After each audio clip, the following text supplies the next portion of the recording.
Live from Pawtucket, it's a mad show. Welcome to the program, ladies and gentlemen. I'm your host, Stephen Buckner, joined by my lovely co-host, PJ Pat Tierney. Thank you for joining us. And tonight, we're going to talk about summer movies. That's our... I've seen 3. You've seen 3. That's, I think, a record for you. Lately, because it's been a busy 2026. But yeah. I have seen 3, and I was looking at my Showcase Subscribe, and when I went to see Toy Story 5, I hadn't used Showcase Subscribe since I saw Scream 7. Oh, in February. That was a while. Oh, that was February. Yeah, that was a while ago. I was looking back because I've actually seen, I think, 4 movies since our last show, because it's been a month since our last show. We missed one. But I was thinking, it's like, how have I only seen 4 movies? Because I'll usually go to see a movie a week, or sometimes two a week. And I know last weekend I saw two movies. But it's like, it's only been 4 movies. So tonight, as you mentioned, we're going to talk about Toy Story 5. Toy Story 5. I saw Toy Story 5. I saw Disclosure Day, and then I saw Supergirl. Supergirl. So we'll probably start talking about Supergirl. In addition to what you've seen, I've also seen Minions and Monsters, and a little movie that probably no one has heard of called Gail Daughtry and the Celebrity Sex Paths. So hopefully we'll get through all of them. We'll probably save Disclosure Day for the end if we have time, because we didn't talk about that on the last show. A bit older. Yeah. And you talked about that a little bit on the last show. Yeah, we did talk about it on the last one. So I want to talk about Supergirl first, because that is one... it's getting a lot of hate, and it is. I agree with you. Like, I didn't love it, 5 stars, S tier love it, but I thought it was good. I enjoyed it, and it, the same thing. I didn't love it. It's not Raiders, but I enjoyed it. I thought it was pretty good. And it's not, not the best superhero movie I've ever seen, but it didn't really feel like a superhero movie to me. A lot of people are saying, oh, it's superhero fatigue. But to me, it felt more like a sci-fi movie. It had a lot of Star Wars Cantina vibes, or I heard someone else describe it as being, James Gunn's Guardians of the Galaxy type of movie, and that's a little true as well.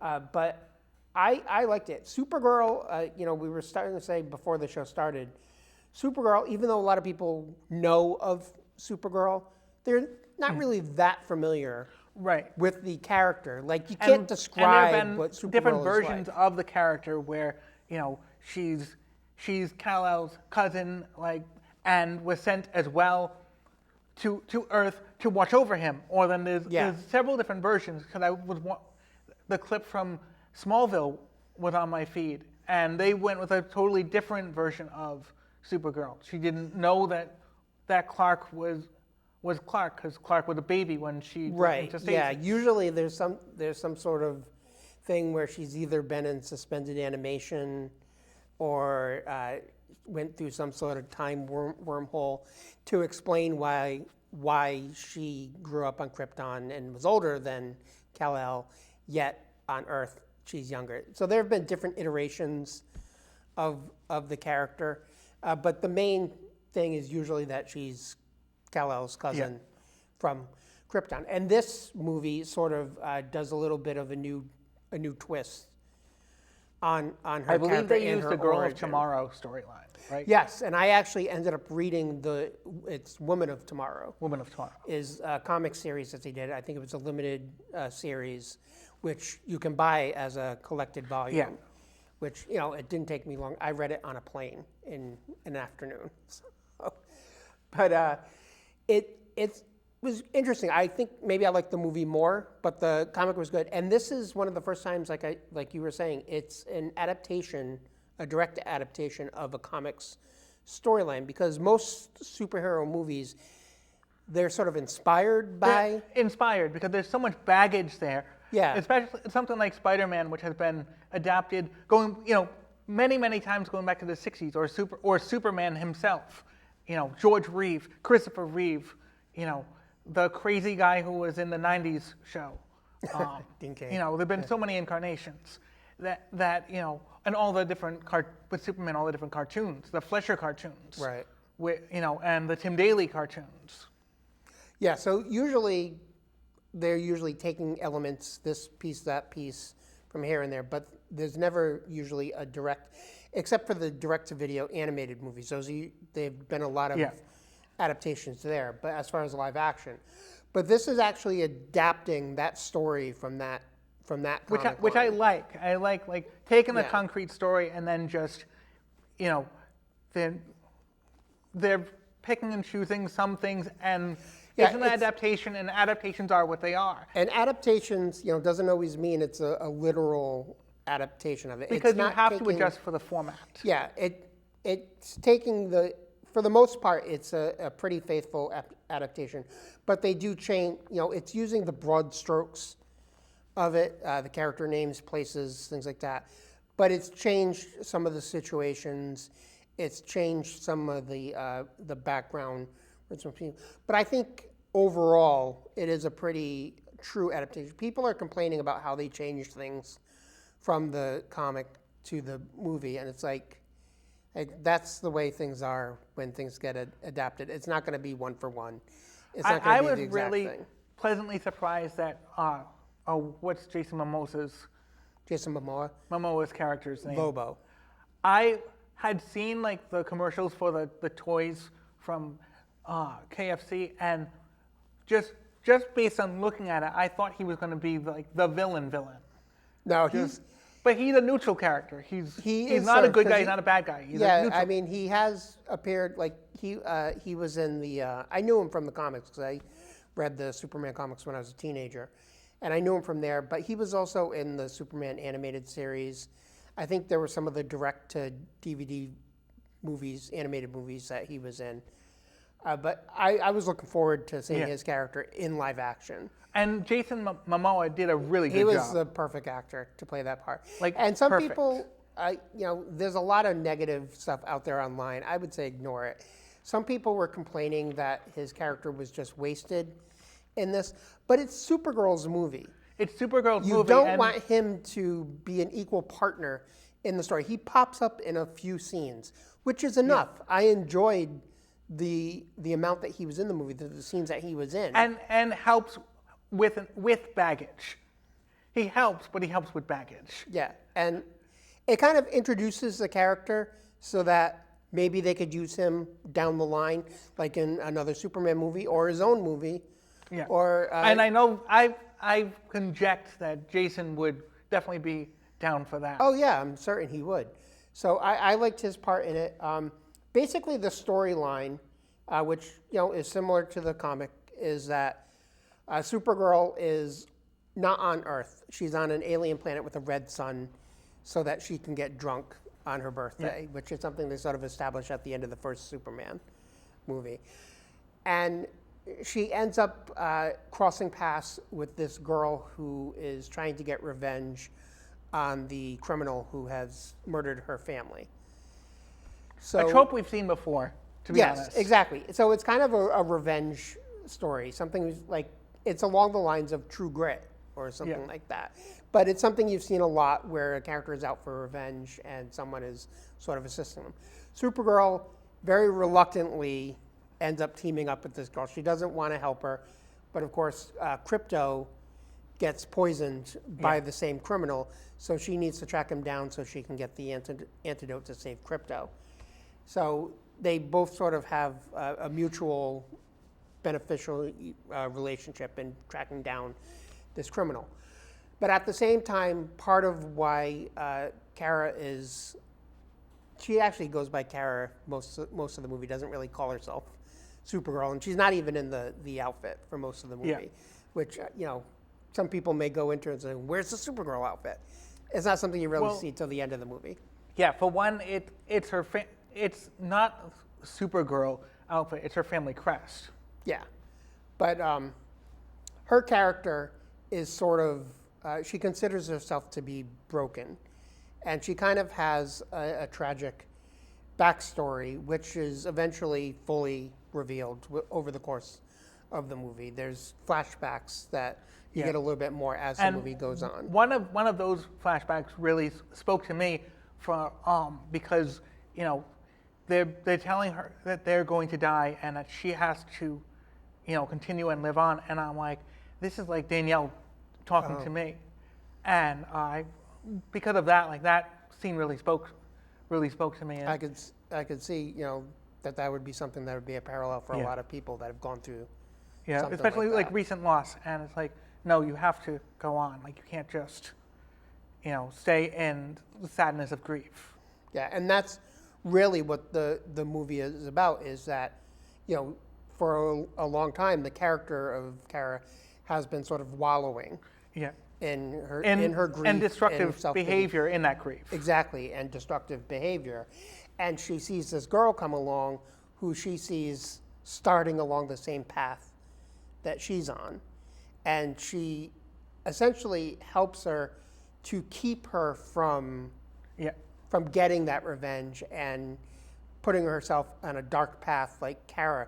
And eventually Kara sort of frees herself of that by the film's end and sort of embraces, because she's sort of, I don't want to say a darker reflection of Superman, but she's sort of the other side of the coin, where Superman is optimistic and he's all about hope and being a symbol. And that's because of how he was raised.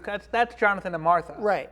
She, like you said, is sort of wallowing in the grief of her parents. In the grief of her loss. And her loss is a little bit more tragic than Kal-El's. Because she was old enough to understand. Yes, exactly. He left as a baby. He has no memory of Krypton, no experience of its culture, and she grew up in it. And she grew up in it in a tragic way as well, even before she lost her family. She, she grew up among tragedy. So for her character to come through to the other side and then sort of embrace Clark's perspective on what they should be doing with their powers. I hate to use the Spider-Man line, but like with great power comes great responsibility. But he's someone, as they said in the Superman movie, he sees the best in everyone. And she says, I see the truth. But she eventually sees that, she can help people. And in helping other people, she's helping herself.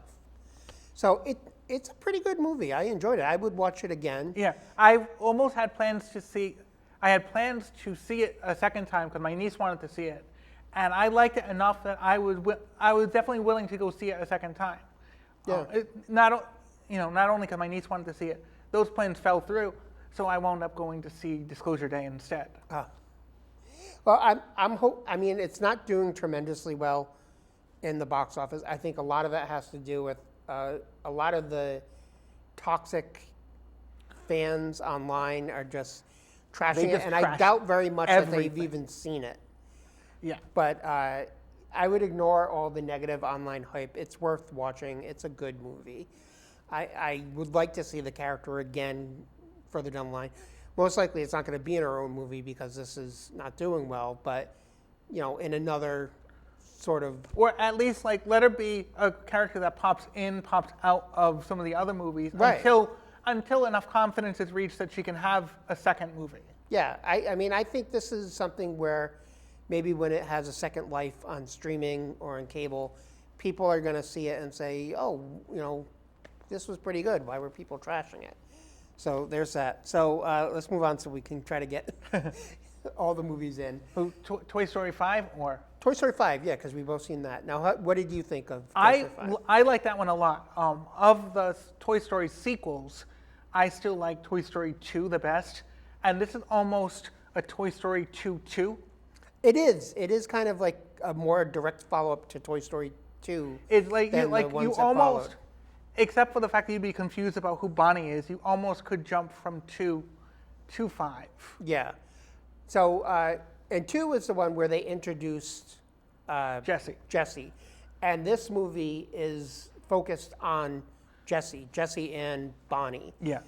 A lot of the other characters sort of take a backseat. Yeah, the only thing that I found distracting was the AI version of Don Rickles, and it wasn't AI though. They had another actor doing his voice. I'm like, because it didn't sound like anything like unused from 1, 2, 3, or 4. Yeah, the last one because Don Rickles had died before Toy Story 4. So they used unused audio recordings of him for that movie. What they did with Barney in 3. But this one, they hired Jeff Berger, who does a lot of the Looney Tunes voices. Okay. He's doing Potato Head in this. And they also hired another actress to do Mrs. Potato Head because Estelle, Yeah. I'm trying to think of what her name is, the actress who voiced her also passed away. There's a lot of people from that series that have passed away. But I was pleasantly surprised to see John Ratzenberger back as Ham because he has not done A Pixar movie since they started to sync. Right, yeah. He was their good luck charm. And then they stopped using him. Yeah, they stopped using him with no explanation, and then their movies. So he's back with this one, so maybe it'll increase. Yeah. But no outtakes. I was hoping for outtakes. Yeah, I thought maybe there would be at the end. I kind of stayed a little while and realized that they weren't going to do it, so I left. But the premise of this movie is that Bonnie, who was left in charge by Woody as the new sheriff for, not Bonnie, Jesse was left as the new sheriff of Bonnie's room when Woody decided to go off with Bo Peep and be a lost toy. So she sort of is taking the central spot here. And the storyline is about her trying to go off and help Bonnie because Bonnie is having difficulty making friends or connecting with people, which is sort of a continuation of her storyline from the previous movie where she was hesitant to go off to kindergarten. So they actually are doing some nice character development for the character of Bonnie because Andy was a nothing character, really. So they're actually doing better by the character of Bonnie. And I like that they sort of developed Jesse's character as well in this. Like you said, they're building upon what was established for her in Toy Story 2, and they're pushing that even further in this one. So Jessie is trying to help Bonnie, grow and make friends and be well-adjusted. But at the same time, her parents have bought her essentially a iPad. Now, the ironic thing about that is that Toy Story 1, one of the executive producers was Steve Jobs. Yeah. Oh, yeah. From Apple, because Apple was had ownership over a majority or a minority of Pixar at the time, and so Jobs himself was an executive producer at the time when he, a little bit before when they were developing the iPad, but still. There's Apple connections in these Toy Story Well, the movies. way that they've sort of advertised the movie is that it's old school toys versus tech. And there's a lot of referencing of that within the movie. But honestly, I think what the movie is really about is finding who you are and finding your people. Yeah. Because ultimately, I think that's where the story goes, is it's about Bonnie needing to find people that have similar interests and tastes and not personality. And not be trying to fit in with the group of people that don't like the things she likes. Exactly. Like, no, don't bother with them. These people over here like the stuff you're into. Go over there. So I think overall the movie has kind of a good message, kind of like the way Inside Out 2. And one of the things I saw these videos, it's not a majority, of these kids coming home from Toy Story 5 and putting their iPad in the closet. Oh, yeah. And bringing out their toys again, and they don't want their toys feeling bad about the iPad. That's cool. And it's not a majority, it's only a few cases, but even still, in this day and age, Gen Alpha, getting off of the iPad, that's away from big. Their phone. Yeah. So I enjoyed it. Like you, I thought it was better than Toy Story 4. I thought it was better than Toy Story 4, definitely.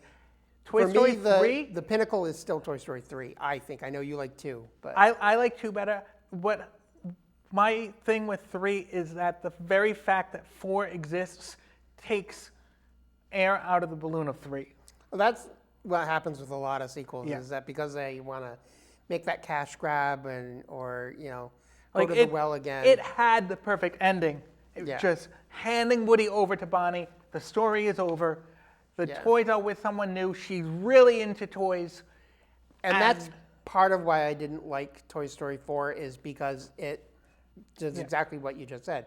But this, I think, builds on what's come before. And it feels like a natural progression for the characters. And I was a little hesitant to see it just because of the things about Toy Story 4, but also because the character of Jessie, I always thought was a little bit grating and annoying. And to see her become the central character, I was like, I don't know if I want to see that. But actually, she does grow in this and becomes, I think, a little more likable and sympathetic character. Woody and Buzz are in this. We kind of made it sound like they're not in it.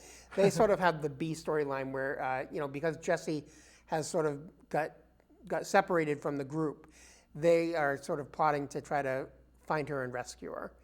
And there's also a recurring, I guess you could call it a C story, of a bunch of high-tech Buzz Lightyear toys that have, they were part of a shipment that got washed up from a shipwreck or something. And they are on a mission to, they don't realize that they're toys yet. Yeah. But they're trying to find Star Command, and their paths eventually are converging with the main storyline. But I liked the whole little high-tech Buzz storyline. Yeah. Well, especially that was amusing. without spoiling it, just being vague, especially the payoff at the payoff. Yeah, the payoff at the end. The payoff for something from Toy Story 1 with their storyline. Oh yeah, I think I know what you mean. Yeah. So that was pretty good. Let's move on quickly to a couple of the other movies. Maybe we'll talk about Minions the next. I don't know if you're even interested. I didn't want to see Minions because Danielle was a huge fan of Minions. Oh yeah. And so it hurt too much to go see. I can understand that. I won't point out my Minions sneakers to you though, which I just did. But you can give a quick review. That's fine. Just for a minute, because I want to talk about the Gail Daughtry movie too. Minions versus Monsters. I like the Minions movies. I like them more than the Despicable Me movies. The Despicable Me movies, to me, have always just been a way to see Minions, and you got to sit through the Gru and kid stuff. Who's really just Dr. Evil in cartoon form. Yeah, pretty much. But I enjoyed the Minions movies more because it's just the Minions. Although in the second one, they stuck Gru in there too. Yeah, but they've done 3 Minions movies. Yeah, this is the third one. So this one actually focuses on a new group of Minions, so not the same ones that were in the first 2 Minions movies. And it sort of has their backstory, and this, the whole premise of the Minions is that they're looking for the big evil boss that they can follow. So you get to see some scenes of them searching over the course of time. And eventually it leads them to 1920s Hollywood. And they sort of become movie stars inadvertently.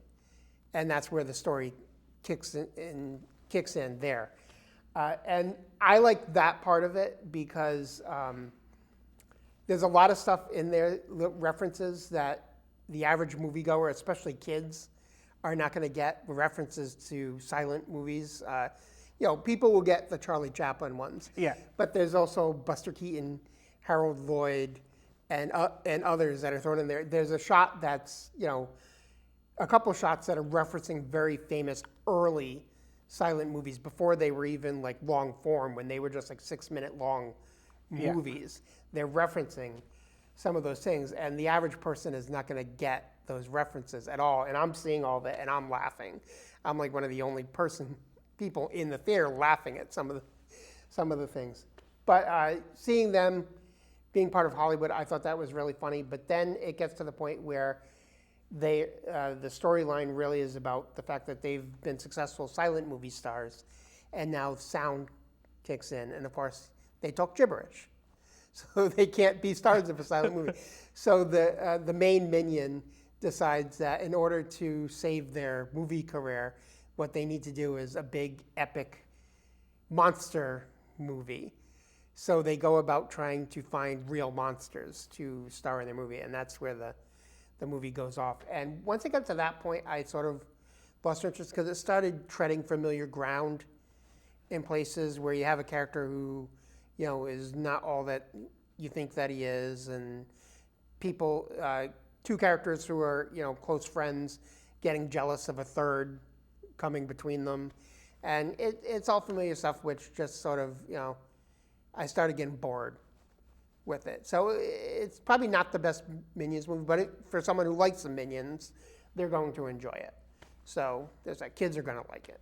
So Yeah. the other movie, which is about as far as you can get from the other movies that we've talked about tonight, is called Dale Daughtry and the Celebrity Sex Pass. Now, this is a movie that's written and directed by a couple of guys who were part of a sketch comedy group called The State that was on MTV back in the 90s, which I loved.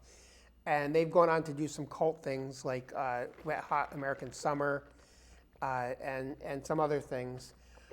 This movie, I don't think I've laughed as much at a movie in quite a while because I laughed hysterically at this movie. And I didn't really expect it to be that funny, but it really was. The premise of it, as you could probably tell from the title, is that Gail Daughtry is a character who's engaged to be married. And her fiance decide to come up with this. They hear about the idea of having a celebrity sex pass, where you come up with some sort of celebrity who, if you ever get the chance to meet them and have sex with them, it's a free pass that you can do that without getting in trouble from your significant other. So she kind of takes it as a joke. She doesn't really think that it's a real thing. Of course, her fiance actually does it. He has sex with the celebrity. So she decides, in order to make things even so that they can move on with their relationship, she has to track down her celebrity sex pass, who is John Hamm. So, yeah, John Hamm plays himself in the movie, and so does John Slattery from Mad Men, who co-starred with John Hamm. So she goes out to LA to try to track down John Hamm, and she starts collecting these people that are helping her in her quest to meet him. It's absolutely absurd humor, which is the type of humor I love. It's like very heightened comedy. So it's almost along the lines of a spoof, except it's not spoofing anything in particular. But as the movie went on, I started noticing allusions to The Wizard of Oz. And I started, wait a minute, this and that. Oh my God, it's a retelling of The Wizard of Oz. It's the weirdest concept to mesh together with The Wizard of Oz. But it is, and as the movie goes on, it becomes more and more overt that it's The Wizard of Oz. They're slapping you in the face with it. And I was overhearing a guy leaving the theater as I was leaving who didn't get that it was The Wizard of Oz until the hot air balloon showed up at the end of the movie. Sorry for the spoiler. But it's like, it was obvious far before that. I mean, I was embarrassed that it took me at least 20 or 30 minutes into the movie to realize that's what they were doing. But he didn't catch it till the end. But it's really funny. It's a funny movie. I recommend it. And one of the main things is that the name of the main character, Gail Daughtry. Dorothy Gale. I felt stupid for not making that connection right away. So I recommend that if you're into, sort of dumb, and purposely dumb humor. Yeah. Not dumb in that it's stupid. It's purposely It's trying to be. Yeah, it's trying to be dumb. It's not dumb in that it's just a broad dumb joke. No, it's dumb in a smart way. Yeah. So I recommend that. It's probably not going to be in theaters very long. So I recommend going to see it while you can. So that was pretty much everything I've seen. I think. All right, so that's it for the show. We won't get to talk about Disclosure Day. That's fine. But thank you for tuning in. We'll see you next time. Have a good night.